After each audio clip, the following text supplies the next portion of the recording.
I'm Erin. My piece is an excerpt from a story, and it's called An Extra Bad Day. I just want to say that this is fiction, kind of fiction, so please don't get any ideas and get me admitted. Right. I hate the way I always have to chicken out. All I need to do is pick up the blade, drag it across my wrist, and wait until I pass out. I think that's what happens. I heard a pothead telling it to a skeet in the girls' bathroom. No, it might take too long. But then maybe it won't be painful. I remember back in the 6th grade, this boy told us that in the moment of death, Jesus comes and he takes you into his arms like a baby. He gently rocks you until you fall asleep and then takes you away on a boat to heaven. I suppose that's the story his mother told him when his father died. Well, I remember starting an argument with him on how the hell did he know what happens when you die.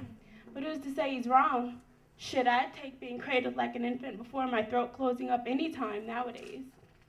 My nauseating name is Sunny. I'm more used to it now than when I was a little girl going through my bad girl talk to the hand because the face don't understand phase.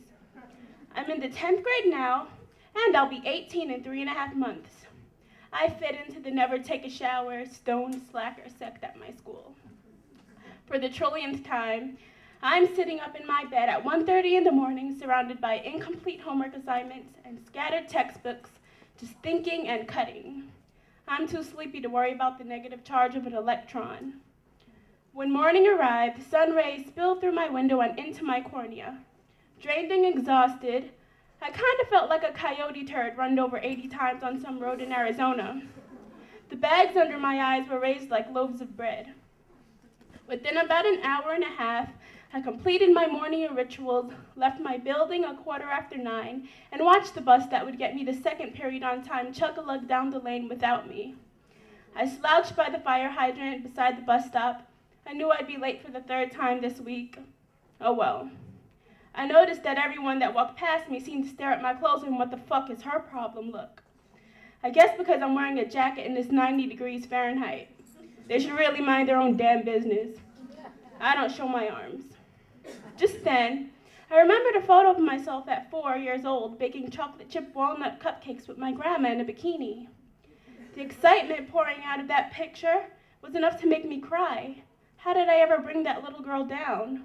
Nah, maybe she's not so great herself. I got on the humid, unair-conditioned, overcrowded bus. Out of approximately 45 people, only 2 decided to open a window. This is exactly how you catch a cold. My senses told me that this may be the start of an extra bad day. Maybe not. Fuck it, I already feel like punching the next person who steps on my toes. I walked into the noisy classroom 15 minutes after the bell didn't ring. The school can barely afford enough desks, let alone have someone fix the clocks. A class of sweating, musky 15-year-olds jumping on desks, making perverted gestures surrounded me. The math teacher, Mr. Akhtar, attempted the English language while explaining something about pi and failed miserably. I rested my head and stared at a dump truck daydreaming. Hey, girl, look! I heard someone shouting near my ear. Girl with the jacket! I knew it was me. I turned to see a group of little boys pointing and laughing at one another saying, he likes you, he wants your number, he liked your titties. Fucking Neanderthals. I felt a lump in my throat, and my heart began to beat like Desi Arnaz on drums.